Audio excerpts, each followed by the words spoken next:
মাঝখানে তো আপনি ডিটেনশনেও ছিলেন, আপনাকে অ্যাপ্লিকেশন দিয়ে তারা ছেড়েছিল। পরে যখন আবার ভিসা পেলেন তখন গিয়ে সবকিছু রিইনস্টেট হলো। মাঝখানে একটা বড় গ্যাপ আসলে এখানে। লাস্ট 10 ইয়ার্স এ আপনার কোনো অ্যাডভার্স ইমিগ্রেশন হিস্ট্রি নাই বা ওভারস্টে নাই, আনলফুলি থাকেন নাই, ভিসা ছাড়া থাকেন নাই, এই সমস্ত জিনিস দেখা হয় লাস্ট 10 ইয়ার্স এ। 2026 আর 2030 যদি যারা সিটিজেনশিপ অ্যাপ্লাই করবে তাদের জন্য এক্স্যাক্টলি সেম এই আইন থাকবে কিনা এটা আমি এত আগে কিভাবে বলি, তাই না? সরি ব্রাদার, আপনাকে আমার সুখবর দিতে পারলাম না যে ইনডিফিনিট পাওয়ার পরের দিনই। হ্যাঁ ভাই, আমার একটা কোয়েশ্চেন ছিল। এটা হচ্ছে কি যে আমি 2027 এপ্রিলের দিকে আমি আইএলআর জন্য কোয়ালিফাই হব, তো আমি আইএলআর অ্যাপ্লাই করব। তাহলে অ্যাপ্লাই করার পর আমার হচ্ছে স্পাউস ভিসা, আমার ওয়াইফ হচ্ছে ব্রিটিশ বোর্ন। তো আমি কি তার পরের দিনই কি আমি ব্রিটিশ পাসপোর্ট সিটিজেনশিপের জন্য কি অ্যাপ্লাই করতে পারবো কিনা ভাই? বাট আমার একটা প্রবলেম হচ্ছে যে আমি তো ওভার স্টে ছিলাম আমি কয়েক সপ্তাহের জন্য আর কি। আমি কি বলবো ভাই, একটু কিরকম ওভার স্টে ছিল? আপনি বলার জন্য ফোন করেছেন, কোনো সংকোচ করবেন না, বলে ফেলেন। হ্যাঁ, আমি 2010 আসছিলাম, আসার পরে স্টুডেন্ট ভিসা, আসার পরে আমি 2017 পর্যন্ত আমি 3C লিভ ক্যারি অন করি। তারপরে একটা European extended family member apply করার পরে আমাকে আপিল রাইট দেয়। আপিল রাইট দেওয়ার পরে এটা যে কোনো ভাবে ইনভ্যালিড হয়ে যায় হোম অফিস থেকে আপিল রাইটটা। ওই সময় আমি জানতাম না এটা যে ইনভ্যালিড হয়ে গেছে। তখন আমাকে তারা পুলিশে অ্যারেস্ট করার পরে বলছে যে তোমার ভ্যালিড আপিল রাইট নাই, সো এটা উইথড্র হয়ে গেছে। তারপরে আমি ডিটেনশন সেন্টার নেওয়ার পরে 3-4 সপ্তাহের ভিতর আমি হিউম্যান রাইটস গ্রাউন্ড করার পরে বেইলে আমি বার হয়ে আসি আর কি। তারপর হিউম্যান রাইটস গ্রাউন্ড আমি অ্যাপ্লাই করি 2018 অ্যাপ্লাই করার পরে 2020 আমার গ্রান্ট হয় হচ্ছে ফ্যামিলি রুট 10 বছরের জন্য। তারপরে আমি 2022 আমি স্পাউস ভিসার জন্য আমি অ্যাপ্লাই করি আর কি। তখন আমার হয়েছে কি 2017 আমার হিসেবে 3 সপ্তাহ আমার একটা চেইন ব্রেক হয়, যে সময় তারা আমাকে ধরছে আর কি। তারপরে তো আমি অ্যাপ্লাই করছিলাম হিউম্যান রাইটস গ্রাউন্ডে, যেটা গ্রান্ট হয়েছে 2020। সো ইন টোটাল আমার 7 ইয়ার্স এর উপরে আমার ভিসা আছে আর কি। এর উপরে আমার 3 সপ্তাহের একটা ব্রেক আসছিল। সেক্ষেত্রে কি আমি কি করতে পারবো ভাই ব্রিটিশ সিটিজেনশিপের জন্য নেক্সট ডে বা 1 বছর পরে এরকম কিছু একটা?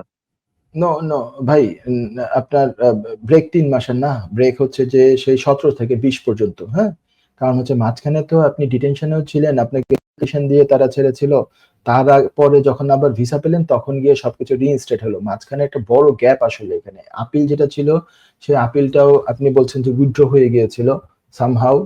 আপনি এক্সাক্ট জিনিসটা হয়তো আমাকে বলতে পারছেন না, কিন্তু আমি দেখতে পাচ্ছি যে এই জায়গায় আপনার লম্বা সময়ের জন্য ওই আপিলটা যখন উইথড্র হয়ে গেছে সেই সময় থেকে ছড়ে করে আপনার পরবর্তী ভিসা হাতে আসার আগ পর্যন্ত এই পুরো পিরিয়ডটা কিন্তু মানে উইদাউট লিভ আপনি ছিলেন, মানে আনলফুলি থাকার সমতুল্য আর কি।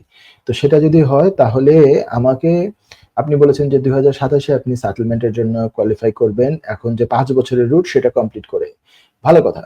এটা পাওয়ার পরে আপনি আপনি বলেছেন যেহেতু আপনার ওয়াইফ হচ্ছেন যে ব্রিটিশ সিটিজেন, তাহলে আপনি হচ্ছে ম্যারিড টু ব্রিটিশ সিটিজেন ক্যাটাগরিতে 1 বছর অপেক্ষা না করে কি ইমিডিয়েটলি ইনডিফিনিট পাওয়ার পরেই আপনি সেটেলমেন্টের জন্য অ্যাপ্লাই করতে, সরি সিটিজেনশিপের জন্য অ্যাপ্লাই করতে পারেন কিনা? আনসার হচ্ছে আপনার ক্ষেত্রে অন্য এক সমস্যা। কি সমস্যা? যখন সিটিজেনশিপ অ্যাপ্লিকেশন করা হয় তখন তারা যেটা দেখতে চায় যে লাস্ট 10 ইয়ার্সে আপনার কোনো ইমিগ্রেশন রুল বা কন্ডিশনস আপনি ব্রিচ করেন নাই। লাস্ট 10 ইয়ার্স আপনার কোনো অ্যাডভার্স ইমিগ্রেশন হিস্ট্রি নাই বা ওভারস্টে নাই, আনলফুলি থাকেন নাই, ভিসা ছাড়া থাকেন নাই, এই সমস্ত জিনিস দেখা হয় লাস্ট 10 ইয়ার্সে। তাহলে 27-এ যখন আপনি সিটিজেনশিপ অ্যাপ্লিকেশনের কথা ভাবছেন সেটেলমেন্ট পাওয়ার পরে, তাহলে 27 থেকে যদি আমরা পিছন দিকে 10 বছর যাই তাহলে 2017, তাহলে 17 থেকে 20 ওই সময় তো আপনার এই যে ভিসার ছিল, ওভার স্টেয়ার ছিলেন। তো তাহলে দেখা গেল যে 10 বছর পিছনে গেলে এই ওভার স্টেয়ারের পিরিয়ডটা এর মধ্যে থেকে যাচ্ছে, তাহলে আপনার কিন্তু সিটিজেনশিপ গ্রান্ট হবে না। আপনার আমার হিসাবে সিটিজেনশিপ গ্রান্ট হচ্ছে 2020-এ আপনি যখন আপনি এবার ভিসা পেয়েছেন সেখান থেকে 10 বছর যখন আপনি পূর্ণ করবেন সেটা হবে 2030-এ সেই তারিখে, যেই তারিখে 2020 সেই তারিখে গিয়ে আপনি সিটিজেনশিপ অ্যাপ্লিকেশন করতে পারেন, বর্তমান আইন যদি তখন এরকম থাকে। কারণ ইউকের ইমিগ্রেশন রুল তো ক্ষণে ক্ষণে চেঞ্জ হয়। এটা আমি সবসময় ইদানিং অনেক আনসার দেওয়ার ক্ষেত্রে বারবার বলি যে এটা আমার এখনকার আইন অনুযায়ী আনসার। আপনি 4 বছর পরে, আজকে 2026 আর 2030-এ যদি যারা সিটিজেনশিপ অ্যাপ্লাই করবে তাদের জন্য এক্স্যাক্টলি সেম এই আইন থাকবে কিনা এটা আমি এত আগে কিভাবে বলি, তাই না? তো আপনি এখনকার আইন যদি তখনও বলবৎ থাকে তাহলে 2030-এর সেই তারিখে গিয়ে আপনি অ্যাপ্লাই করবেন। 27-এ আপনি সেটেলমেন্ট বা ইনডিফিনিট পেয়ে যাবেন, সেটা আপনি ক্যারি অন করে যাবেন। কোনো রকমের অন্য কোনো সমস্যা যাতে না হয়, such as good character requirements যাতে খারাপ কোনো ইম্প্যাক্ট না পড়ে, সেগুলো আপনি খেয়াল রাখবেন। তারপরে গিয়ে আপনি 30-এ অ্যাপ্লাই করবেন। সরি ব্রাদার, আপনাকে আমার মানে সুখবর দিতে পারলাম না যে ইনডিফিনিট পাওয়ার পরের দিনই আপনি সিটিজেনশিপ অ্যাপ্লাই করেন। ইউ নিড টু ওয়েট, কারণ হচ্ছে আপনার অ্যাডভার্স ইমিগ্রেশন হিস্ট্রি আছে গত 10 বছরে। থ্যাংক ইউ ভেরি মাচ আপনার প্রশ্নের জন্য।